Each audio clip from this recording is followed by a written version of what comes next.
നടി ഹണി റോസിനെ ലൈംഗികമായി അധിക്ഷേപിച്ചെന്ന പരാതിയിൽ വ്യവസായി ബോബി ചെമ്മണ്ണൂരിനെതിരായ നിയമ നടപടിയാണ് സാമൂഹിക മാധ്യമങ്ങളിൽ ഇപ്പോഴത്തെ ചർച്ച. ബോബിയുടെ ജാമ്യം റദ്ദാക്കി കോടതി റിമാൻഡ് ചെയ്തതോടെ വിവാദത്തിന് ചൂടേറി. അതിനിടെ നടി സുചിത്ര ഒരു പരിപാടിക്കിടെ പറഞ്ഞ കാര്യങ്ങൾ ഇപ്പോൾ വൈറലായിരിക്കുകയാണ്. ശരീരത്തെക്കുറിച്ച് ആരെങ്കിലും അശ്ലീലം പറഞ്ഞാൽ ഉടൻ പ്രതികരിക്കണമെന്നാണ് സുചിത്ര പറയുന്നത്. ഒരു വർഷം കഴിയുമ്പോൾ അന്ന് പറഞ്ഞത് തെറ്റായിപ്പോയി എന്ന് പ്രതികരിക്കുന്നത് മോശമാണെന്നും അവർ പറയുന്നു. ഒരു പൊതു പരിപാടിക്കിടെ സംസാരിക്കുമ്പോഴായിരുന്നു ഹണിയുടെയോ ബോബി ചെമ്മണ്ണൂരിന്റെയോ പേരെടുത്ത് പറയാതെയുള്ള സുചിത്രയുടെ പ്രതികരണം.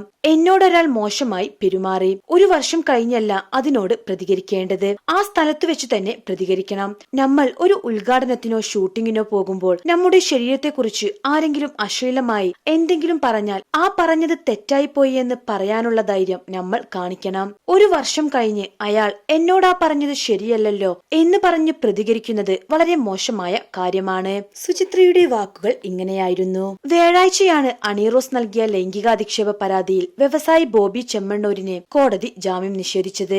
കഴിഞ്ഞ വർഷം ഓഗസ്റ്റ് 7-ന് കണ്ണൂർ ആലക്കോട്ടെ ചെമ്മണ്ണൂർ ഇന്റർനാഷണൽ ജ്വല്ലേഴ്സ് ഷോറൂം ഉദ്ഘാടനത്തിനിടെ പ്രതി ലൈംഗികാധിക്ഷേപം നടത്തിയെന്നാണ് കേസ്. ചടങ്ങിൽ വെച്ച് അനുമതിയില്ലാതെ നടിയുടെ കയ്യിൽ പിടിച്ചു, കഴുത്തിൽ നെക്ലേസ് അണിയിച്ചു. പിന്നീട് ഈ നെക്ലേസ് കാണിക്കുന്നതിനായി തിരിച്ചു നിർത്തി ലൈംഗിക ചുവയുള്ള പരാമർശം നടത്തി. യൂട്യൂബ് ചാനലുകളിലും സാമൂഹിക മാധ്യമ പ്ലാറ്റ്ഫോമുകളിലും അപമാനിക്കുന്ന തരത്തിലുള്ള മോശം പരാമർശങ്ങൾ പ്രതി തുടർന്നു. തുടങ്ങിയ കാര്യങ്ങളാണ് പരാതിയിലുള്ളത്.